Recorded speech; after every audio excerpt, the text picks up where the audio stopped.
여러분, 이거 아세요? 1938년 미국 존스 호킨스 대학의 소아과 정신과 의사였던 레오 카너는 자신의 연구소에서 특별한 문제를 가지고 있는 11명의 아이들을 만나게 됩니다. 언어 발달이 또래에 비해 상당히 늦고 반복적인 행동을 취하며 괴성을 지르거나 폭력적인 행동을 한다든지 시선을 마주치는 것을 극도로 피하려 하는 등 문제가 되는 행동들의 정도는 저마다 달랐지만 아이들 모두 주변 환경에 대한 반응에 무관심하며 타인과 공감하는 능력이 떨어진다는 공통점을 가지고 있었죠. 이런 아이들의 모습을 관찰하던 카너 박사는 1911년 정신과 의사 오이겐 브로일러가 주장한 조현병의 특징 중 한 가지였던 스스로 고립된 상태, 즉 자폐에서 이름을 따와 유아기 자폐라는 말을 최초로 사용하며 1943년 이것을 논문으로 발표하게 되었고, 정신지체나 정신분열 혹은 전응아로 불리던 아이들이 자폐성 장애라는 병을 앓고 있다는 사실을 세상에 처음으로 발표하게 됩니다. 그동안 정신장애 아동의 안락사를 옹호하는 논문이 실릴 정도로 유전학적으로 인류를 개량할 수 있다는 우생학이 판치던 학계에서 이런 아이들에게 관심을 가지고 자폐성 장애의 원인과 그 해결법을 찾으려 하던 카노 박사의 노력은 정신과 역사에 한 획을 긋고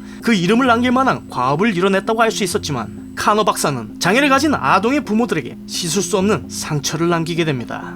자폐성 장애의 경우 아이가 태어났을 땐 별다른 이상을 보이지 않다가 자라나면서 다른 평범한 아이들과 다른 점을 보였기에 카노 박사는 이것이 후천적인 요인으로 생긴다고 생각했고, 그 요인이라는 것이 다름 아닌 아이들의 양육 환경에서 비롯된다고 의심했죠. 그는 타인과의 교류를 거부하는 아이들이 발생하는 이유가 그런 아이들에게서 큰 관심을 가지지 않는 마치 차가운 냉장고와 같은 부모들의 홀대로 인해 생기는 것이라며 일명 냉장고 엄마 혹은 냉장고 부모라 불리는 이론을 펼치게 됩니다. 이후 당시 저명한 아동 심리학자이자 보호시설을 운영하던 브루노 베텔하임 역시 이 주장을 뒷받침하며 옹호했고, 자폐성 장애의 치료법은 원인이 되는 부모를 아이들에게서 한시라도 빨리 분리하고 제대로 된 시설에서 아이들을 교정하는 것이라는 주장까지 나오게 되었죠. 그렇게 자폐성 장애의 원인이 부모에게 있다는 잘못된 사실이 널리 알려지게 되자 장애 아동을 힘들게 키우며 노력하고 있던 이들에겐 아이들을 함부로 대하는 냉정한 부모라는 비난의 화살이 꽂히게 됩니다. 자식들이 아픈 이유가 자신 때문이라는 죄책감에 휩싸이게 된 부모들은 아이에게 더 나은 것이 무엇인지를 생각할 수밖에 없게 되었고, 장애를 겪는 대부분의 아동들이 부모로부터 분리된 채 치료시설로 보내지게 되었죠. 그러나 이들을 기다리고 있던 것은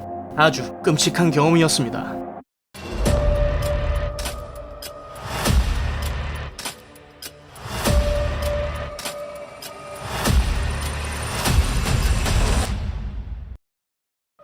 당시의 자폐성 장애 치료법은 고작해야 다른 정신질환에 사용되는 약물을 투여한다거나 혹은 ECT라 불리는 전기치료요법이 전부였죠. 이뿐만이 아니라 장애를 가진 아이들의 입을 틔운다는 목적으로 환각 상태를 유발하고 심각한 중독성을 가진 물질인 LSD를 투여한다거나 아동들이 이상 행동을 보일 때마다 소모리용 전기 충격기로 충격을 가하는 등 치료를 빙자한 그야말로 학대에 더 가까운 비윤리적인 실험들이 벌어지게 되었습니다. 그렇게 장애를 겪는 아동의 부모들을 고통스럽게 만들던 이 냉장고 부모 이론은 약 20년이 넘는 세월 동안 학계의 정설로 알려져 왔는데, 이 이론을 정면으로 반박한 한 사람이 있었습니다. 바로 미국의 심리학자였던 버나드 림랜드였죠. 펜실베니아 대학에서 실험심리학 박사학위까지 받았던 림랜드 박사는 자신의 세 아이 중 큰아들이었던 마크가 자폐성 장애 판정을 받기 전까진 자폐증이란 단어를 한 번도 들어보지 못했고 치료법에 관한 제대로 된 지식이나 자료가 없었던 터라 매우 고통스러운 날을 보낼 수밖에 없었습니다. 그는 곧 자신이 하던 모든 연구를 정리한 채 자폐성 장애 연구에 몰두하게 되었고 냉장고 부모 이론을 접하게 되었죠. 그러던 와중 림랜드 박사는 이상한 점을 발견했습니다. 아동 자폐성 장애에 관한 모든 관련 자료를 뒤져봤지만 냉장고 부모 이론에 관한 문헌이 사실이나 검증된 실험이 아닌 오로지 저명한 심리학자들의 단순한 주장으로만 이루어졌다는 사실을 말이죠. 게다가 같은 환경에서 자랐음에도 불구하고 자신의 세 아이 중 큰아이만 자폐성 장애를 가지고 있었기에 림랜드 박사는 부모에게 모든 책임을 돌리는 이 냉장고 부모 이론 자체가 잘못되었다 판단했고,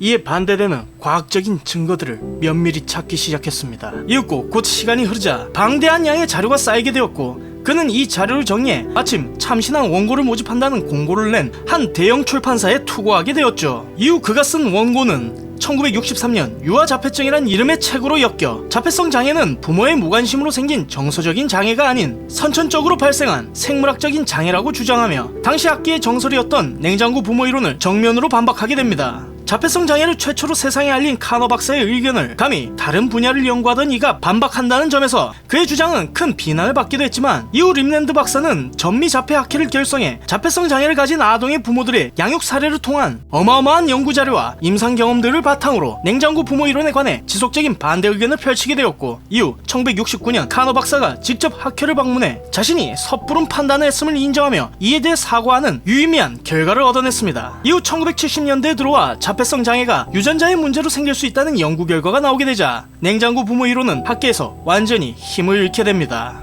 그제서야 부모들은 그동안의 억울한 누명을 풀 수 있게 되었고, 자신들을 괴롭혀오던 죄책감에서 해방될 수 있었죠. 몰라도 상관없는 지식 몰상식, 다음 시간에 좀 더 재미난 이야기로 찾아뵙겠습니다. 감사합니다.